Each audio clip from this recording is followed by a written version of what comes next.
The final Q&A for the massive Total War Pharaoh update that's coming out next week just dropped, and we got some juicy new details about campaign AI, killing animations, the family tree, and more. So without further ado, let's just jump right into it. Campaign AI. This is a big one, guys. This has been a big issue with Total War Pharaoh in its current state. Campaign AI passivity. Essentially, once the Sea People spawn in around turn 30 or so, it just becomes total peace. Nobody in the whole world will fight each other because everyone has declared war against the Sea Peoples. Somebody asked if this is intended. Is the AI supposed to be this passive? Is the AI not supposed to make big empires? Clearly, this cannot be intended, right? Well, the answer, thankfully, is no, it is not intended. Yes, significant work has been done to improve the campaign AI. They said it's going to be more active for the bigger map, they'll expand more, and hopefully provide more of a challenge to the player. They explain that there are several goals with the campaign AI. It needs to be fun to play with as an ally and as a vassal. It needs to be fun to play against as an enemy, and it needs to be difficulty aware. They want to minimize the AI cheats and keep the AI as, quote, authentic, unquote, as possible. Now, they say the AI might be too passive because they don't want to make the game too hard for the player, but they have reduced this and even tried to eliminate it completely, which is a really big relief to hear. Now, I don't really play Warhammer 3, but I heard that AI passivity is a big problem in that game as well, which is shocking because it really was not a problem in either Warhammer 2 or Troy. Both of those games had very aggressive AI, especially Warhammer 2. Must just be another case of Creative Assembly's classic amnesia that happens with features in between games. So as we know, and it has been the case in previous Total War games, your characters can be part of other factions' family trees. Now, somebody asked if factions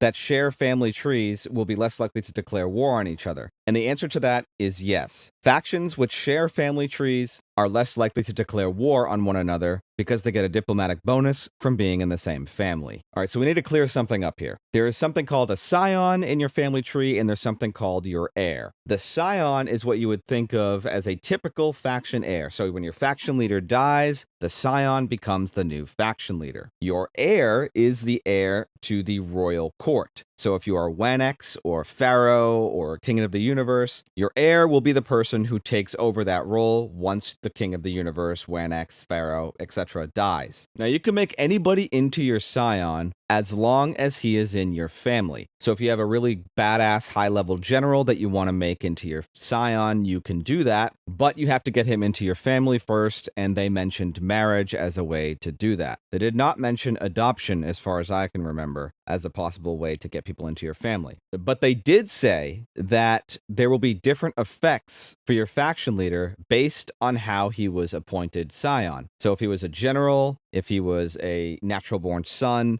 things like that, that will apparently affect something in the campaign. Somebody asked a really good question if it would be possible to have an intra-faction civil war when your faction leader dies. And the answer to that is, sadly, no. There will not be situations where your faction splinters into different, sub-factions and there's a civil war happening like we have in Total War Rome 2. Somebody else asked if we're going to have a regency system, so for, child kings, and the answer to that is no, there is no regency system. Tozret is the only female faction leader / general in the game. You cannot make your daughters into your scions. There cannot be any other female leaders anywhere else in the game. Somebody asked if it's possible for the unique characters like Hector and Odysseus to have children, and if they will have unique skins. Now, the answer to the first question is yes, they can have children, which to me would be obvious. And the second question is a little confusing because the developer answered it as yes, they will have unique skins, as in Hector and Odysseus, Achilles, etc. But I'm not sure if the person asking the question was asking if the characters themselves would have unique skins or if the characters' children would have unique skin.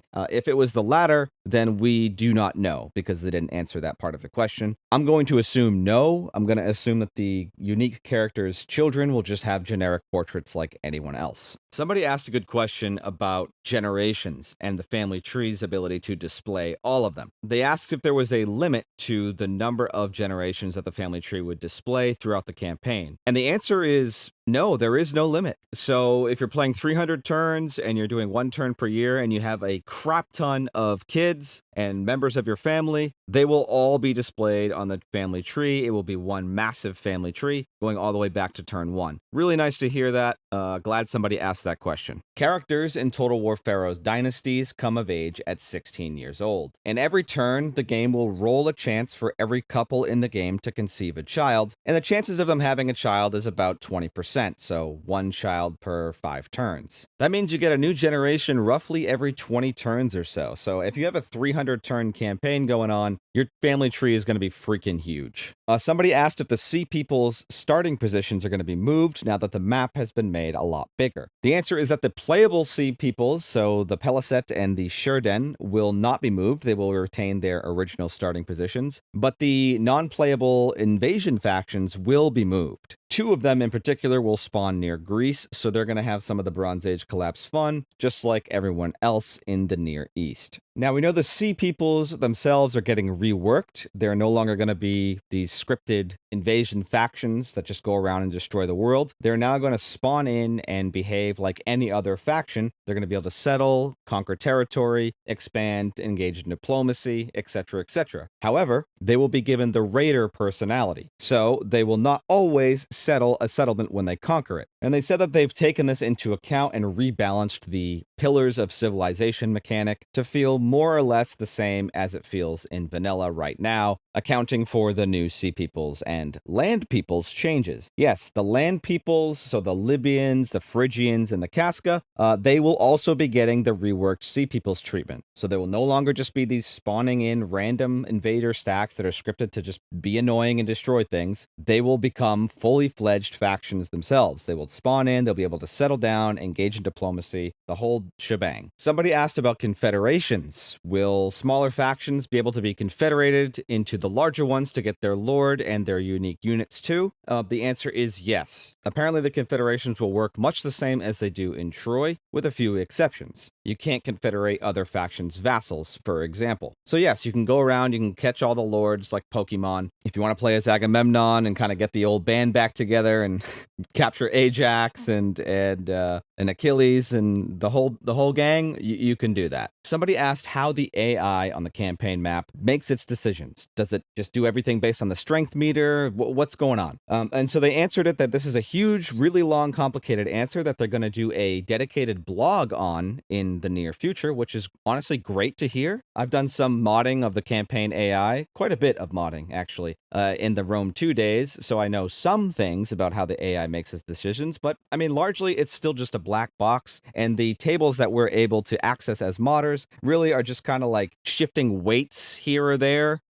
So it'll be really nice to hear how this thing really works straight from the horse's mouth. But what they did tell us in the Q&A was that yes, the AI does make a lot of decisions based on its 1v1 strength rating with the faction that it's making the decision with. So for example, war declarations is a big one. However, they also take into consideration allies and vassals for war declarations as well. They also said that there are other situations where things like everything that the faction possesses will be taken into consideration, even things like fort and settlement garrisons. So it's going to be more on that later, apparently, and I'm looking forward to that blog post when it drops. But short answer is yes, the campaign AI issues have been addressed, so I can't wait to get my hands on that, and I really hope they deliver on it because it is a really big issue in the game currently. Landmarks. Everybody loves landmarks. I know I do. Somebody asked if they added any, and the answer is yes, they added a bunch. They said they added a dozen or so landmarks and another half dozen or so outpost landmarks. They specifically mentioned the Ziggurat of Ur as a landmark, as well as Ea Nasir's house, the famous meme lord who sells only the highest quality copper, and apparently that will give a diplomatic bonus. Somebody asked about seasons. Are there going to be any graphical changes in, like, Greece, for example, during autumn and winter? The answer to that is sadly no. The only graphical changes we see based on seasons take place around the Nile River area. Somebody asked about more dilemmas and more incidents, you know, the pop-up things where you have to make a decision. The person asking the question said that they add a lot of flavor to the game, which I completely agree with. Total War could definitely use more historical events, just general lore things, pop-ups, little decisions you can make here or there, things like Paradox does really well. Sadly, there are no new historical dilemmas or events, but there are new dilemmas that happen whenever a general or a faction leader dies. You'll be able to decide how you want to honor that character's death, which I assume will provide some sort of effect bundle in the campaign. Similarly to the last Q&A, where somebody asked if generals will be able to have mounts like horses and camels, somebody asked if generals will be able to have two-handed weapons with the Dynasties update. The answer to that, like the answer to the horses and camels, is sadly no. They said that they would have to add a ton of new animations if they were going to give the generals two-handed weapons, and they just decided to focus their efforts elsewhere. There will be new ancillaries coming to the game, but no new two-handed weapons coming to general units. All hope is not lost, though, when it comes to two-handed units, because we are getting new matched combat killing animations for the two-handed units that we do have in the game. This is a big deal for people like me who like to zoom in during fights and lose the battle because I'm watching units fight instead of actually commanding my troops. Total War Pharaoh has some of the coolest, most badass killing animations that we have in the entire series, so you really do feel that they're just completely missing for two-handed units. And come on, two-handed battle axes and massive clubs, these should have the goriest, most brutal fucking killing animations in the whole game, and we have none right now. So it's really nice to hear that we're going to get some. I don't expect them to be great because I don't think they mocapped anything, but they're probably just going to splice existing animations together. But still, I'll take it. The fact that we have none right now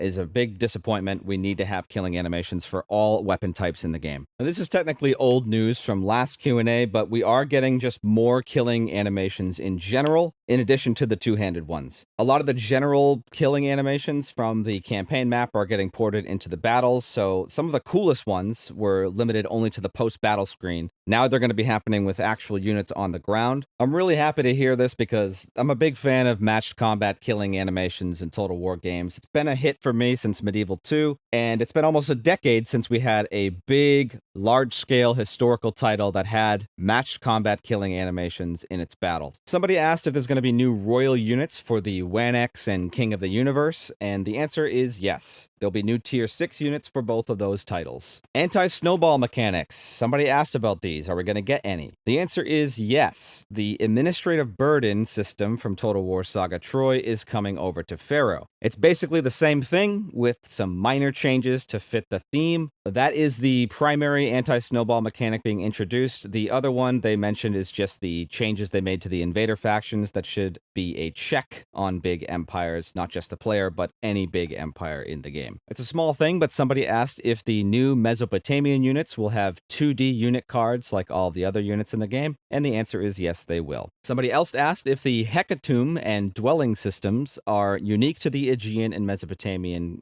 deities, or if we're going to get new features for the existing deities that we have currently. The answer to that is no. No new features are coming for the existing gods. Cutscenes. We're getting new Civil War cutscenes, and we're getting new cutscenes for when you're crowned Royal Court Leader, so for the Wanex and the King of the Universe. And also, of course, we're getting new victory cinematics. But we're also getting new UI skins for all of the existing culture groups. So Hittites, Canaanites, Sea Peoples, Mesopotamians, and Aegeans will all have new UI themes. This includes minor factions as well. I assume that they're just going to have whatever theme belongs to their culture group. Wrapping up here, somebody asked if scripted events are tied to the turns or tied to the years. And the answer is that they're tied to the turns. Turns per year isn't taken into consideration for most things. However, they did go out of their way to mention that modders can change that. The new soundtrack coming for Total War Pharaoh Dynasties is going to be free for everyone on Total War Access. And lastly, Total War Pharaoh Dynasties is going to be its own separate game on Steam. So you're still going to have the original Total War Pharaoh if you want to play it in its existing state for God knows what reason.